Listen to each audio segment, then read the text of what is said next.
Hi guys, ఈ వీడియోలో శ్రీ మహావిష్ణువు యొక్క 24 అవతారాలు అలాగే పురాణాలు ఎలా రాయబడ్డావో తెలుసుకుందాం. ఈ వీడియోని స్కిప్ చేయకుండా చూడండి. ఈ పురాణాలన్నీ మన అదృష్టం శాతం వేదవ్యాసుల వారు ఒకానొకప్పుడు తన తపశ్శక్తితో చూసి వ్రాసినవి.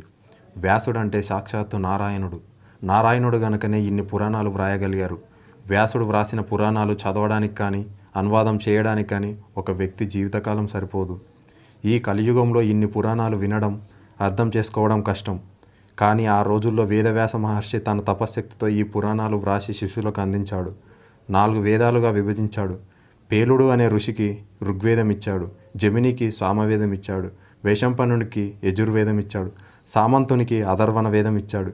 ఇవే కాక పురాణ ఇతిహాసాలు 18 పురాణాలు, 18 ఉపపురాణాలు, శ్రీ మహాభారతం లాంటి ఇతిహాసాలు ఇవన్నీ స్తుత మహర్షికి ఇచ్చి, నాయన స్తుత, ఈ పురాణములు నువ్వు తేలికగా అర్థం చేసుకొని ప్రజలకు ఉపదేశించు అన్నాడు.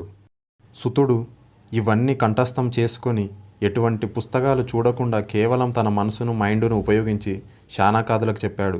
శానాకాదులు అంటే సేమ్ లాంగ్వేజ్ వారు లేదా మహర్షులు. 88,000 మంది శానాకాది మహర్షులు ఒకప్పుడు శరీరంతోనే స్వర్గానికి వెళ్ళడం కోసం 1000 సంవత్సరాలు సత్రయుగం చేస్తారు.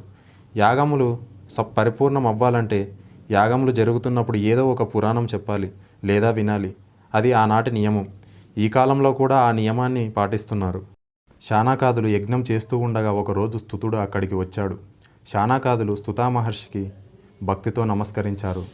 మహాత్మా, స్తుతా మహర్షి జన్మలేని తానంతట తాను ఆవిర్భించినవాడు శ్రీ మహావిష్ణువుకు నమస్కరిస్తున్నాం. శ్రీ మహావిష్ణువు జనమరణములు ఉండవు. జీవులమై పుట్టాక మనకు ముసలితనం ఉంటుంది, మరణం ఉంటుంది. శానాకాదులు ఇలా అడుగుతారు. మాకు ఒక అనుమానం ఉంది, ఆ అనుమానం తీర్చండి అని స్తుతా మహర్షిని అడుగుతారు. ఈ మధ్యకాలంలో దేవతలో సర్వశ్రేష్ఠుడు ఎవరు? ఎవరిని పూజిస్తే సులభంగా కోరికలు నెరవేరుతాయి? దుష్ట సంహారం ఎవరు? అటువంటి దైవ స్వరూపం గురించి మాకు తెలియజేయండి. ఈ భగవంతుడు లోక సంరక్షణ కోసం ఏ అవతారాలు ఎత్తాడు? ఆయన వంశంపర ఎటువంటిది? ఈ విశేషాలన్నీ తెలియజేయండి అని అడిగారు. అప్పుడు స్తుతా భగవంతుడు అత్యంత భక్తి శ్రద్ధలతో భగవంతుడికి నమస్కరించి ఇలా చెప్పాడు. నేను మీకు ఈసారి గరుడ పురాణం గురించి చెప్తాను.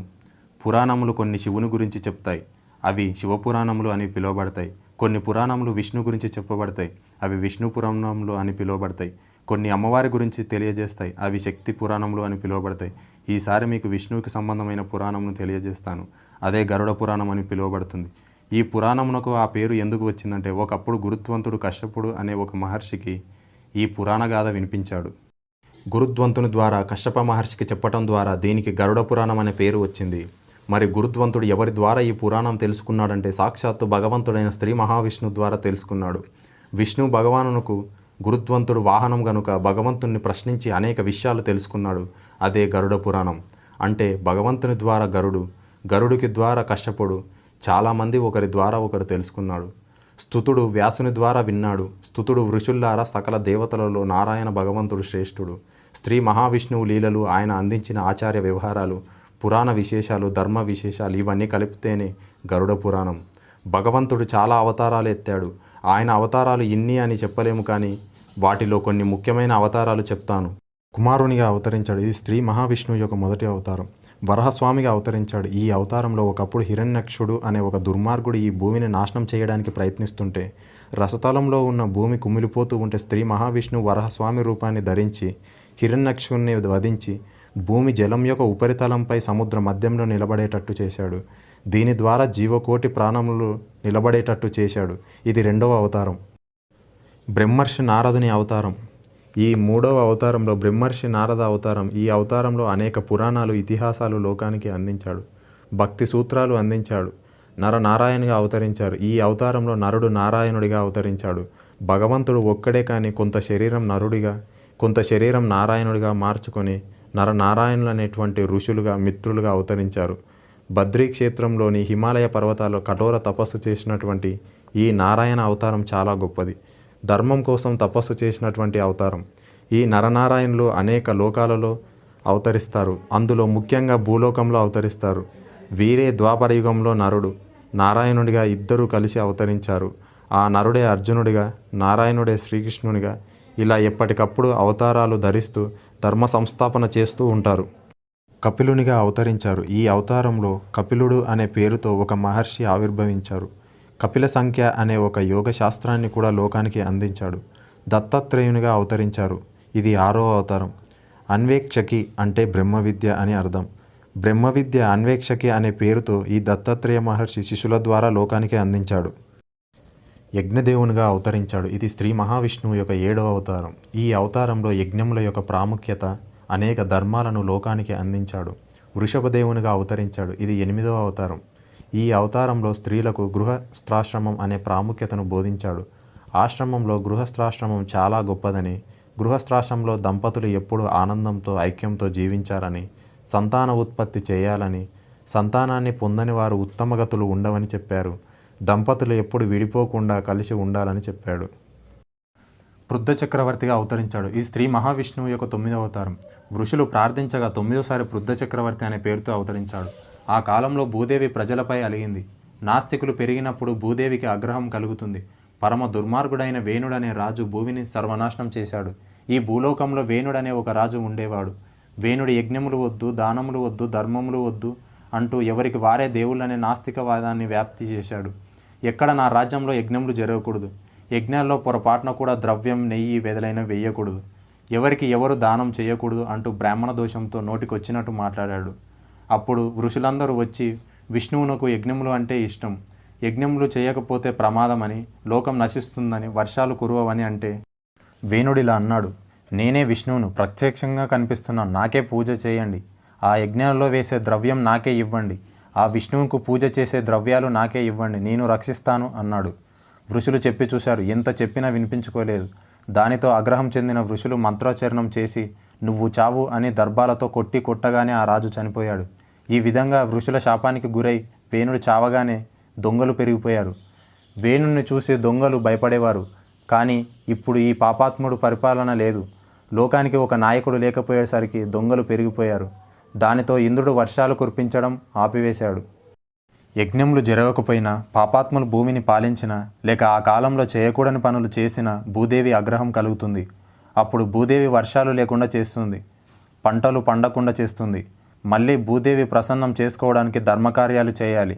ఆ కాలంలో కూడా భూదేవి తన సారమంతా గర్భంలో దాచేసింది. దానితో 100 సంవత్సరాలు కరువు వచ్చింది. దానితో పంటలు పండకపోయేసరికి ప్రజలు అష్టకష్టాల పారయ్యారు.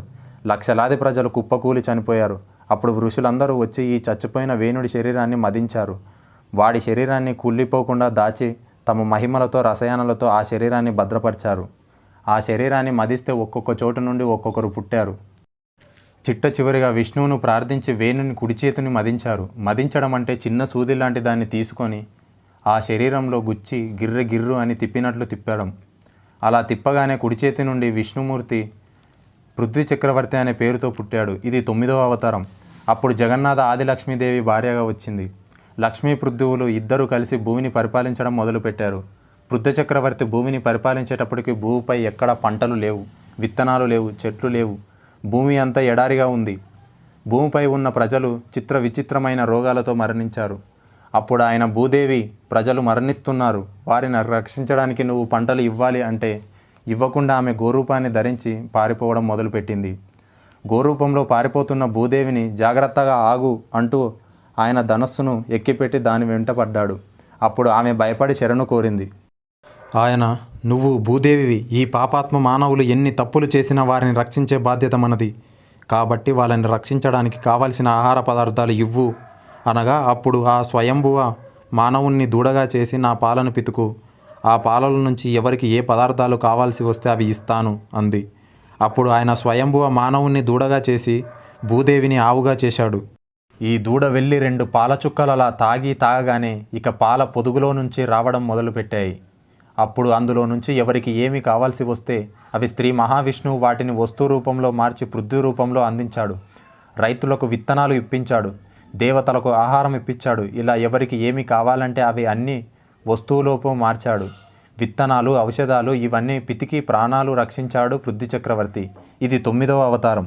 మత్స్యముగా అవతరించాడు. శ్రీ మహావిష్ణువు 10వసారి మత్స్య రూపంలో అవతరించాడు. ఆ అవతారంలో వచ్చే ప్రళయకాలంలో ప్రజలంతా నశిస్తారు కనుక వెంటనే ఆయన శ్రద్ధాదేవుని పిలిచి, నాయన, ఈ ప్రపంచమంతా ప్రళయకాలంలో నశించిపోతుంది, తదనంతరం మళ్ళీ ప్రజా సృష్టి కావాలి, ప్రజల్ని సృష్టించాలంటే ప్రజలకు కావాల్సిన ఆహారం కూడా కావాలి, కనుక నీవు ఈ భూమి మీద ఉన్న విత్తనాలు అన్ని మూటగట్టి ఆ విత్తనాలన్నీ ఆశ్రమంలో సంసిద్ధంగా ఉండు. నేటికి 9వ రోజు ప్రపంచమంతా నాశనం అయిపోతుంది. అప్పుడు నేను వచ్చి నిన్ను రక్షిస్తానన్నాడు. శ్రద్ధాదేవుడు ఆ విత్తనాలన్నీ మూట కట్టుకొని ఆ తర్వాత ఏకదాటిగా ప్రపంచమంతా వర్షం కురిసింది. వర్షంలో ప్రపంచమంతా ప్రళయకాలంలో నాశనం అయిపోయింది.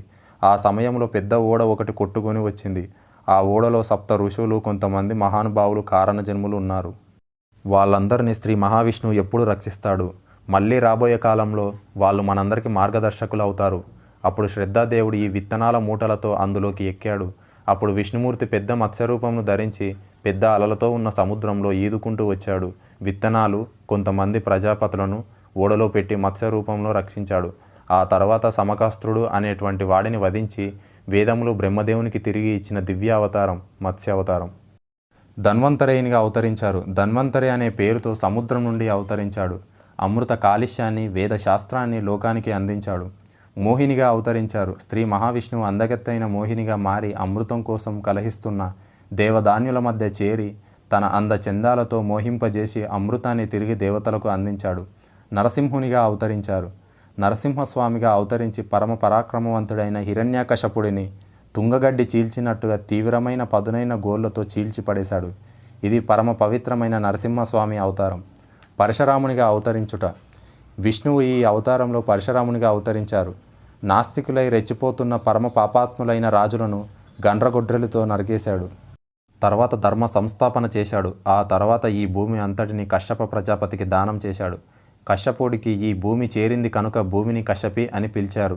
వ్యాసునిగా అవతరించాడు. 17వసారి శ్రీ మహావిష్ణువు వ్యాసుని అనే పేరుతో అవతరించాడు. మనుషులు చిన్నవాళ్ళు, ధర్మ మార్గాన్ని గ్రహించలేరు, ఎక్కువగా చదువుకోలేరు, జ్ఞాపక శక్తి తక్కువగా ఉంటుందని భావించి వేదములను విభజించాడు గనుకనే ఆయన వేదవ్యాసుడు అని పిలిచారు. వేదం ఒక కల్పవృక్షం లాంటిది. కల్పవృక్షానికి కొమ్మలు ఉన్నట్లుగా వేదములు ఎన్నో శాఖలుగా ఏర్పాటు చేశారు. ఋగ్వేదం, యజుర్వేదం, సామవేదం, అథర్వణ వేదం అనబడే అనేకమైన శాఖలు, ఉపశాఖలు ఏర్పాటు చేశారు. శిష్యులందరికీ పంచిపెట్టాడు. అంతేగాక పురాణాలు, ఇతిహాసాలు ప్రజలకు అందించిన మహానుభావుడు. శ్రీరామునిగా అవతరించుట. 18వ అవతారం. విష్ణు దేవకార్యార్థం రావణుని వధించడం కోసం, అసలు ధర్మం అంటే ఇలా ఉంటుంది అని చెప్పడం కోసం శ్రీరాముడు అనే పేరుతో క్షత్రియ రూపంలో అవతరించాడు. సముద్రానికి వారధి కట్టాడు. తన పరాక్రమాన్ని ప్రదర్శించాడు. ఒక పక్కన ధర్మ సంస్థాపన చేస్తూ నేను కేవలం మానవుణ్ణి అని నిరూపిస్తూనే అనేక మహిమలు చూపించాడు. బలరామునిగా శ్రీకృష్ణునిగా అవతరించుట. ఈ అవతారాలు చాలా గొప్పవి. విష్ణు 19వ అవతారంలో బలరామునిగా, 20వ అవతారంలో శ్రీకృష్ణునిగా అన్నదమ్ములుగా ఏకకాలంలో వ్యవహరించారు. అపూర్వమైన బలరామకృష్ణ అవతారంలో ధర్మ సంస్థాపన చేశారు. ఆ కాలంలో పాపాత్ములు, క్రూరులు, రాక్షసులు భూమిని పరిపాలించారు. రాక్షసులే ఈ రాజుల రూపంలో ఉన్నారని గ్రహించిన కృష్ణుడిగా బలరాముడిగా అవతరించి రాక్షసులను నాశనం చేశారు. పరమ పాపాత్ములు కొందరిని తానే స్వయంగా నాశనం చేశాడు. కొందరిని బలరాముడి ద్వారా చంపించాడు. కొందరిని పాండవుల ద్వారా సంహరింపజేశాడు. పూర్తిగా భూమిపై ఉన్న పాపాత్ములను సంహరించి మళ్ళీ ధర్మ సంస్థాపన చేశాడు. బుద్ధునిగా అవతరించాడు. ఇది శ్రీ మహావిష్ణువు యొక్క 21వ అవతారం. కలియుగం ఒక సంధి కాలంలో, ఈ కాలంలో ధర్మం, సత్యం, అహింసను బోధించాడు. ఈ బౌద్ధ అవతార సమయంలో నాస్తికులను కూడా వ్యాప్తి చేశాడు. కల్కిగా అవతరించుట. ఇది శ్రీ మహావిష్ణువు యొక్క 22వ అవతారం. ఇది భవిష్యత్తు కలియుగం యొక్క అష్టమ సంధి చివరిలో, అనగా యుగాంత కాలంలో రాజులు నశించిపోగా ధర్మ సంస్థాపన కోసం విష్ణు విశ్వేశ్వరుడు అనే విపుడి ఇంట కల్కి అనే పేరుతో అవతరించబోతున్నాడు. అప్పటికి పరిస్థితులు భూమి మీద అస్తవ్యస్తంగా తయారవుతాయి. ఎక్కడ ధర్మాత్ములైన రాజులు ఉండరు. ప్రజాపాలన అనే పేరుతో పరమ నీచులు తయారవుతారు. మోసగాళ్ళు తయారవుతారు. యజ్ఞాలను, యాగాలను పాడు చేస్తారు. సాధువులను నాశనం చేస్తారు. అప్పుడు భూమండలమంతా అస్తవ్యస్తమైపోతుంది. దుష్ట శిక్షణ కోసం భగవంతుడి శాంబాల అనే గ్రామంలో విశ్వేశ్వరుడు అనబడే ఒక ధర్మాత్మునకు కల్కి అనే పేరుతో జన్మిస్తాడు. ఆ గ్రామం హిమాలయాలలో ఉంటుంది. ఇది సామాన్య మానవులకు కనిపించదు. నిరంతరం వేద మార్గాన్ని నమ్మేవారికి, సాధువులకు, కారణ జన్ములకు మాత్రమే కనబడుతుంది. కొంతమంది మేము యోగులమని చెప్పుకుంటారు, కానీ వారికి కనబడదు. ఈ కలియుగంలో అష్టమ సంధి చివరిలో ఆ గ్రామం బయటకు వస్తుంది. ఆ గ్రామంలో కల్కి అనే పేరుతో భగవంతుడు అవతరిస్తాడు. కొంత పసుపు కలిగినటువంటి కలర్లో ఉంటాడు. తెల్లని వస్త్రాలు ధరిస్తాడు. మంచి యువకుని రూపంలో ఉంటాడు. పొడవైన ఖడ్గాన్ని ధరిస్తాడు. తెల్లని గుర్రం ఎక్కి అటు ఇటు తిరుగుతాడు. దుర్మార్గులందరినీ సంహరిస్తాడు, ధర్మాన్ని 4 పాదాల మీద నిలబెడతాడు. ఇలా ఆ పరమాత్ముడు 22 అవతారాలు ఎత్తాడు. ఇంకా ఎన్నో లెక్కలేనని అవతారాలు ఉన్నాయి. ఆ అవతారాల గురించి ఎవరూ చెప్పలేరు. అటువంటి అవతారాల్లో కొన్ని మాత్రమే ఇక్కడ చెప్పాను. విష్ణువు ఎప్పటికప్పుడు వేదాలను, వేద మార్గాన్ని, మునులను రక్షిస్తూ ఉంటాడు. ఆ మునులు ధర్మాన్ని అవలంబించేవారు, యజ్ఞములు చేసేవారు. వీరంతా ఆ పరమాత్మ యొక్క విభూతులు.